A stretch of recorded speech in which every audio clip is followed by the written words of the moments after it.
Let's go!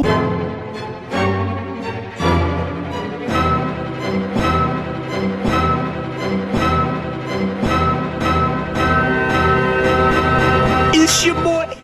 Hello. It's a pretty dark world out there. You're gonna need to know some shit about stuff and whatnot. I've got the movie to learn you up, so you can become one of, if not the, best at survival in the new world. The movie is obviously Gremlins 2, honey!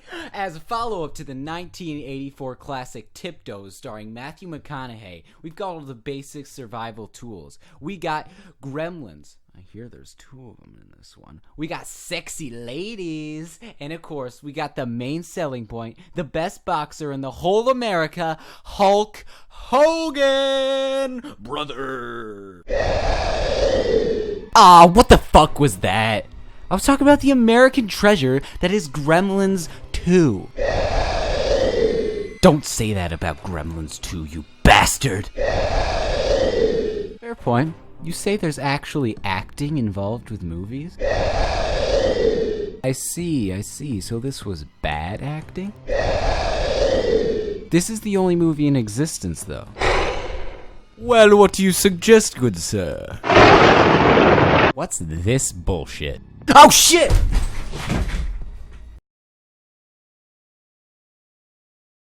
The Babadook, starring Liam Neeson and Maggie Grace. The Babadook is a great movie. One of the best horror movies I've ever seen because it fits to where I like it to fit, you know, like a nice tailored suit or something. It scares me in all the right places. Tingly. What goes into a horror movie, though? What makes it spicy, makes it flavorful? Well, you got the basics: acting, writing, directing, cinematography, visual effects, makeup, costumes, set design, and of course, soundtrack. But with horror, you got a little extra, a little extra pizzazz, a little extra swagger. You need dread, tension, fear, and scary visuals. Let's break this movie down to the bare bones of this to see what it excels at and what it falters at. Boom! First try! Okay, I'm gonna start with the acting. The side characters are There's some bitch-ass girls, some bitch-ass old ladies, but then we got the main people. We got the mom and the son. What are their names? I don't know. What's your name? Shut up. Anyway, the 2 main actors are Essie Davis and Noah Wiseman. Now you got Essie Davis, who is damn good in this. She plays it sad, mad, tired, happy, and yeah, even scary. She has bone-chilling scenes throughout the movie, especially when she's beating her kid. There are a few main scenes where she shines. You got the ending, the child abuse scenes, the opening shot, and the vibrator scene. She has the perfect feel of a mother who has a bitch-ass kid. She portrays a tired love in most scenes with the child. Now, as a 4-time mother myself, I can definitely relate to a struggle like this. Next on the list of actors, we got that dank-ass, meme-ass kid, Noah Wiseman. This ain't no Mogwai from Jungle Book. This is a good child actor, a fine individual in the actosphere. He portrays the performance of bitch-ass kid to precise detail. Like, seeing a good child actor performance is rare as hell. I mean, he does yell a lot, but if you were ever around a kid, they yell, like, a lot. Don't believe me? Go to a playground, get it some binoculars, set up camp, and make sure not to get seen or else they hide their screams. I mean, this is a very hyperactive kid with a creative mind. It really complements Essie Davis's performance to make them both work together as a mother and son. All in all, good acting.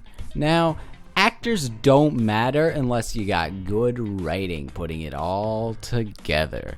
I mean, an all-star cast doesn't mean a good movie. Just look at Batman and Robin.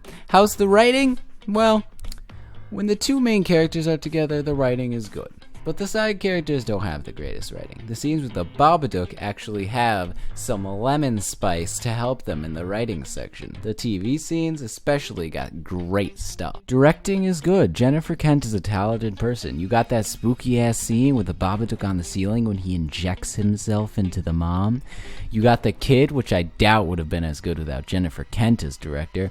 And of course you got those bomb-ass, hype-ass storybook parts, which I'm not even sure how she got them to be so creepy. Now on this next one you may ask, what is a camera? Well, a camera is an elvish device that captures time in a moment while stealing the life force of all in its way. Now, us humans have devised a way to entertain millions using these elf devices, and we use the elvish word for ego waffle to describe how we use it, or cinematography. The cinematography in this movie is frankly pretty excellent, especially in the opening scene of the movie with all the creative editing involved in making the opening shot look perfect. It sets a creepy and tragic tone immediately, which sticks throughout the full movie. Quite excellent. Ready, set, design. Get it? It's real good. Set design.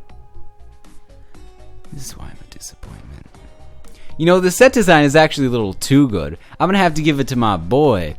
RJ Sampson is in the house. Yo, what's up? We about to pimp this shit out. We got so much good shit in this biznatch. Let's get right in, y'all. We got houses. Now, everyone knows that you can't have a movie like this without visual effects. Yeah, but what about Mad Max Fury Road? I think you're thinking of special effects, weird voice I made.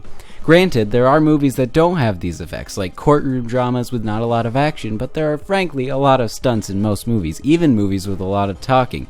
Anyway, what the fuck were we talking about? Anyway, the visual effects in this movie are decent. There's this sped up dude, which is pretty cool. This TV part has a filter. I mean, all of it's decent. Nothing stands out as extra cool. There's this dude with his arms all nice. Ain't he just cute? But really, who needs visual effects when you have makeup and costumes, right? Right? Yeah. Well, makeup is good. The mother looks really tired. I'm not sure if it's the actor or the makeup, but I'm gonna go with makeup because I believe in myself. Now for costumes, you got the basic Aussie bullshit, and that's about it. But Australian people do have a good fashion sense. Oh yeah, now on the Spring 2013 lineup, we have this little boy in his uniform giving the camera his verse. Meow meow, little boy. Okay, moving on to the soundtrack. It's perfect for the tone, scary yet tragic.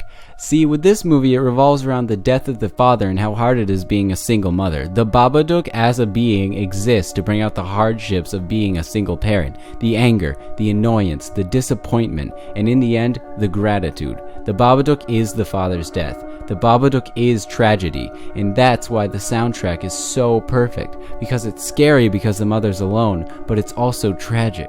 Okay, we are done with the basics of the movie. Now we get into the meat, the bones, the arteries, the ventricles, the bum, the ass. You know, the horror of the story. We've got the three basic scary feelings. Dread, the feeling at any moment something could happen. Tension, knowing something is about to happen and that soul-crushing feeling you get. And fear, the lingering feeling of after the movie of not wanting to go in the shadows and not being able to sleep. Does this movie got the shiz?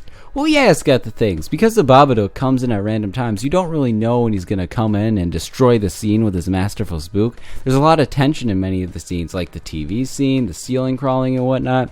It definitely nails this as well. And fear, I don't know about anyone else, but I was scared for like days after this. But I'm kind of a pansy, so I don't know. Lastly, we've got scary visuals of the Babadook's design and stuff like that.